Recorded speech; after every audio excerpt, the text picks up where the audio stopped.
Hello friends, आप देख रहे हैं आपका चैनल शेयर बाज़ार विद आयुष। और बात दोस्तों इस वीडियो में होगी अडानी टोटल गैस के बारे में। दोस्तों आज आपने मार्केट्स को देखा कि बाज़ार में सिर्फ गिरावट थी, लहूलुहान था मार्केट, जो लिटरली आप कह सकते हैं एक ब्लड बाथ जो था वो आज आपको मार्केट्स में देखने को मिला, क्योंकि गिरावट ही कुछ इस प्रकार की थी। सारे शेयर्स में दोस्तों आपने सिर्फ लाल निशान देखा, बट कुछ चुनिंदा शेयर आप कह सकते हैं इस भारी गिरावट में भी आपको तेज़ी के साथ कारोबार करते हुए देखने को मिले, और उसमें एक नाम है अडानी टोटल गैस का। आज के दिन आप देख सकते हैं लगभग 8% से ज़्यादा की तेज़ी जो है वो इस स्टॉक में हमको देखने को मिली है। बढ़िया अपमूव आता हुआ दिखा है। और जब से दोस्तों ये युद्ध शुरू हुआ है तब से आप समझ सकते हैं कि बाकी शेयर्स गिरे हो, लेकिन यहाँ पर आपको कोई दिक्कत देखने को नहीं मिल रही है। शेयर में लगातार अभी तेज़ी देखने को मिल रही है। ज़रूर पिछले कुछ दिनों में थोड़ा सा करेक्शन आ गया था, बट आज फिर दोस्तों आप समझ सकते हैं जो मूव आया उसने शेयर को 8% ऊपर लेकर चला गया।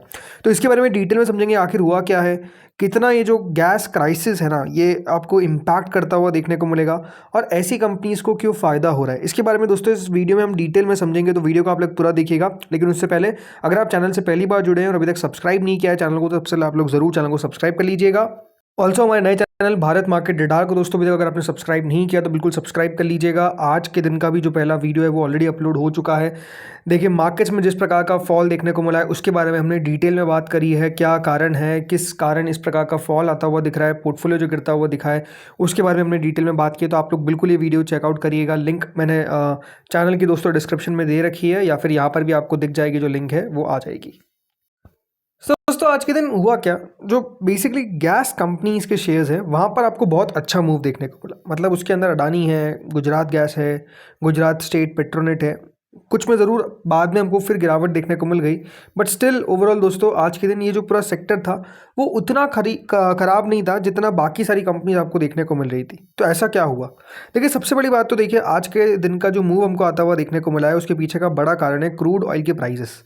जिस तरीके से दोस्तों क्रूड ऑयल की प्राइसेस हमको बढ़ती हुई देखने को मिली है कल रात से आज के अंदर, और जिस तरीके का अटैक याद रखिएगा इसराइल के द्वारा किया गया ईरान की एक गैस फील्ड के ऊपर, और उसके बाद जो रिटेलिएशन ईरान के द्वारा किया गया, और जो बाकी की गल्फ़ कंट्रीज़ है जिसमें स्पेसिफिकली अगर बात करता हूँ तो मैं कतर के जो गैस फील्ड पे दोस्तों हमला होता हुआ दिखा, उसने गैस प्राइसेस को बहुत तेज़ी से बढ़ा दिया। वहाँ पर बहुत बड़ी तेज़ी हमको देखने को मिल गई। मतलब आज के दिन दोस्तों क्रूड लगभग $119 तक हमको जाता हुआ देखने को मिला, और ये दिखाता है कि क्रूड के अंदर किस प्रकार का एक बड़ा अपमूव हमने आज के दिन विटनेस किया। राइट, तो सिचुएशन जिस तरीके से दोस्तों अलार्मिंग थी, और जो लगातार हमको तब्दीली आती हुई नजर आई, चेंजेस आते हुए नजर आए सिचुएशन के अंदर, खराब से और वर्स हो गई, उसका दोस्तों जो इम्पैक्ट है वो हमको प्राइजेस पर भी पड़ता हुआ देखने को मिल रहा है।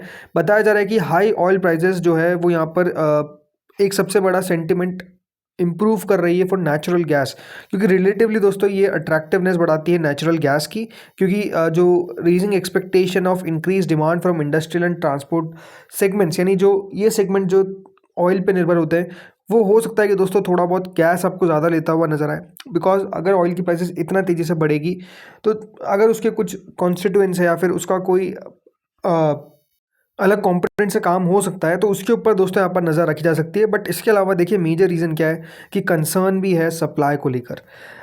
अगर दोस्तों यहाँ पर आप समझ सकते हैं कि चीज़ें आपको ख़राब होती हुई देखने को मिलेगी, तो सप्लाई डिसरप्शन भी देखने को मिल सकता है। और ये भी एक बड़ा रीज़न है कि जो गैस प्राइसेस है उसने दोस्तों सेंटिमेंट जो है गैस प्रोड्यूसर्स का वो लिफ्ट किया, बढ़ाया, यानी तेज़ी दिखाई। और ये जो सेक्टर है ये जैसे मैंने कहा, क्योंकि एनर्जी मार्केट में टर्म ऑयल देखने को मिल रहा है, तो जो एनर्जी के अंदर की कंपनीज़ हैं उनके अंदर आपको गिरावट नहीं तेज़ी देखने को मिल रही है, बिकॉज ये बेनिफिशियरी हो सकते हैं अगर दोस्तों ऑयल की प्राइसेस और बढ़ती है। देखिए बहुत सारी खबरें, पहले तो आपको मैं खबरें बताता हूँ कि देखिए न्यूज़ क्या क्या है, और इसमें समझना बहुत इंपॉर्टेंट है कि कल के दिन जो हुआ, राइट, जो एनर्जी इंफ्रास्ट्रक्चर के ऊपर हमला किया गया किसके द्वारा, इसराइल के द्वारा, और बाद में जब ईरान ने भी किया, तो उसमें जो सबसे इम्पॉर्टेंट हमला दोस्तों कह सकते हैं किया गया वो गैस हब में किया गया था, जो कतर और ईरान का था, साउथ पास फील्ड। ये हमले ने, याद रखिएगा, चिंता जो है वो दुनिया की बढ़ा दी है कि अगर इसके ऊपर हमला कर दिया गया तो ये जो साउथ पावर फील्ड है ना, ये याद रखिए दुनिया की सबसे बड़ी एनर्जी फील्ड है, गैस फील्ड है। और इससे होता क्या है कि दोस्तों 20% ऑफ द ग्लोबल एलएनजी जो है, पहली बात तो याद रखिएगा स्टेट ऑफ हॉर्मुज से फ्लो होती है, और ये तो बहुत ही ज़्यादा कंट्रीब्यूट करता है कतर के गैस के अंदर। मतलब कतर याद रखिएगा 80% अपना जो रेवेन्यू है वो इस साउथ पावर फील्ड से याद रखिएगा जनरेट करता है, इतनी एलएनजी यहाँ से निकालता है। बताया जाता है कि लगभग 13 साल तक आराम से दुनिया की सारी गैस की जो नीड है ना वो दोस्तों पूरी हो सकती है, इतना साउथ पास फील्ड के अंदर गैस है। तो इसके ऊपर जब कल हमला किया गया तो ये दोस्तों मार्केट को डरा दिया, और ये मार्केट को लगा कि अगर अब एनर्जी इंफ्रास्ट्रक्चर के ऊपर अगर हमला होगा तो ये पूरी दुनिया के ऊपर, याद रखिएगा, एक तरीके का खतरा जो है वो मंडराता हुआ नजर आएगा। इसलिए आप समझिए कि आपको इस प्रकार की गिरावट देखने को मिली। इसीलिए ओवरऑल दोस्तों जो सबसे बड़ी गैस फील्ड पे कल आपको हिट होता हुआ देखने को मिला, उसने पूरी एलएनजी सप्लाई को एक रिस्क पे लेकर लिया है कि अगर एलएनजी दोस्तों फिर कतर नहीं बना पाएगा, जो 80% उनका रेवेन्यू जनरेट करती है पूरे देश का, समझिए, और वही अगर आप कह सकते हैं अंडर अटैक आ जाएगी, या फिर वहाँ पर अगर ऐसा हमला कर दिया गया जो इररिपेरेबल हो गया, तो फिर प्रॉब्लम बहुत ज़्यादा हो जाएगी। बिकॉज गैस दुनिया को चाहिए, क्रूड दुनिया को चाहिए, सिर्फ एक देश को नहीं चाहिए। और अगर दुनिया में दोस्तों किसी चीज़ की शॉर्टेज हो जाएगी जिसकी नीड बहुत है, तो आप समझ सकते हैं प्राइजेस तो बढ़ती भी नजर आएगी। तो एग्जैक्टली वही आपको देखने को मिला। इसलिए मैंने कहा अगर आप क्रूड प्राइजेस को भी देखेंगे तो वो आपको साफ दिखेगा कि किस तरीके से कच्चा तेल उबाल मार रहा है। अभी लगभग 5% ऊपर है। जब मैं वीडियो बना रहा हूँ तो थोड़ा बहुत आपको सुबह के लेवल से नीचे आता हुआ देखने को मिला है। मतलब दिन में तो काफ़ी तेज़ी था और अभी थोड़ा सा आपको नीचे आता हुआ ज़रूर दिखा है ब्रेंट क्रूड $112 के आसपास। बल्कि आज का जैसे मैंने कहा जो हाई था वो एक समय पे $119 के आसपास पहुंच गया था। तो इतना बड़ा याद रखिएगा अपमूव हमको ब्रेंट क्रूड में देखने को मिला है। नेचुरल गैस आप देखिए लगभग 4.76% ऊपर है, 5% ऊपर है। ये बताया दोस्तों जा रहा है कि जो मिडिल ईस्ट के कारण जो पूरा ये आपको युद्ध चलता हुआ दिख रहा है, जो यूरोपियन गैस प्राइसेस है 35% आप समझिए यूरोपियन गैस प्राइसेस आपको बढ़ती भी देखने को मिल रही है। अभी तक इंडिया की गैस प्राइसेस हो या फिर पेट्रोल प्राइसेस हो, उसमें आपको उतना बड़ा इंक्रीज देखने को नहीं मिला है। अब ये अपने आप में देखने वाली बात होगी कि अगर क्रूड की प्राइस इस तेज़ी से बढ़ेगी तो किस तरीके से तेल की प्राइसेस को कंट्रोल में किया जा सकता है, ये अपने आप में देखिए बहुत मुश्किल है और I think impossible sort of है। बिकॉज इंडिया की जो बताया जाता है कि जो क्रूड बास्केट है ना वो काफ़ी ऊपर बढ़ गई है। बट ठीक है, बात क्या है कि अब यहाँ पर जो इसका इम्पैक्ट है वो पॉजिटिव किस पे देखने को मिल रहा है, अडानी टोटल गैस पे। इस बात को ध्यान रखिए कि अगर प्राइसेस बढ़ेगी तो ऑब्वियस बात है कंपनी को और मार्जिन क्रिएट होगा। हाँ, अगर सप्लाई डिसरप्ट हो जाती है और कंपनी का बिजनेस के वॉल्यूम्स में ड्रॉप आता है तो ये बात ध्यान रखिए इसका इम्पैक्ट जो है वो आपको आने वाले दिनों में देखने को मिलेगा, स्टॉक प्राइस पे देखने को मिलेगा और गिरावट आपको साफ साफ देखने को मिल सकती है।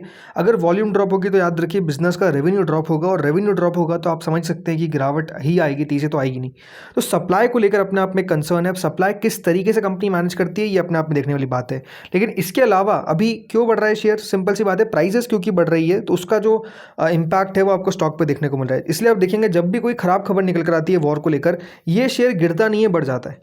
अब देखिए ये जो बड़े बड़े स्पाइक आपको देखने को मिले उसके पीछे का रीज़न ही मेनली है कि दोस्तों जो इम्पैक्ट है वो पॉजिटिव आपको आता हुआ देखने को मिल रहा है प्राइस के ऊपर, क्योंकि चीज़ें खराब हो रही है तो गैस प्राइसेस वापस से बढ़ रही है और उसका जो इम्पैक्ट है कंपनी के ऊपर आ रहा है पॉजिटिव में, ना कि नेगेटिव में। तो ये अपने आप में एक बड़ा कारण है। अब देखते हैं यहाँ पर किस तरीके से शेयर बढ़ता है। बट अगेन न्यूज़ फ्लो पे बढ़ रहा है तो ये आपको थोड़ा सा दिमाग में रखना पड़ेगा कि न्यूज़ के कारण इस स्टॉक में तेज़ी देखने को मिल रही है। कितनी सस्टेनेबल है ये तेज़ी कह पाना मुश्किल है, बिकॉज अगर चीज़ दोस्तों सही हो जाती है तो फिर वापस से गैस प्राइसेस भी नीचे आती हुई दिखेगी, और गैस प्राइस अगर नीचे आएगी तो स्टॉक भी नीचे आएगा। इसलिए आप देखेंगे तो जब थोड़ा 2-3 दिन हमारे मार्केट्स बढ़े तो ये शेयर बढ़ा नहीं है, घट गया। क्यों घट गया? बिकॉज आप अपने आप में समझिए कि चीज़ें अगर थोड़ी सी बेहतर होगी तो इस पर दोस्तों नेगेटिव इंपैक्ट आएगा, पॉजिटिव नहीं आएगा। ये अभी नेगेटिव चीज़ पे पॉजिटिव रिएक्ट कर रहा है और पॉजिटिव चीज़ पे नेगेटिव रिएक्ट करता है, ये आप समझिए, ठीक है। तो यही अपने आप में अभी पॉइंट है। अब देखते हैं यहाँ पर क्या होता है आगे के आने वाले दिनों के अंदर। मोरओवर युद्ध लॉन्ग टर्म थोड़ी चल सकता है। हाँ, ये है कि देखिए थोड़ा बहुत चल सकता है बट कितना इम्पैक्ट डालेगा वो अपने आप में एक सवाल है। तो अब देखते हैं आगे होता क्या है। बाकी दोस्तों इस वीडियो में तो इतना ही था। होपफुली आपको वीडियो बढ़िया लगा होगा। अगर अच्छा लगा तो लाइक कर देना, चैनल से पहली बार जुड़े सब्सक्राइब कर देना। Thank you friends for watching this video.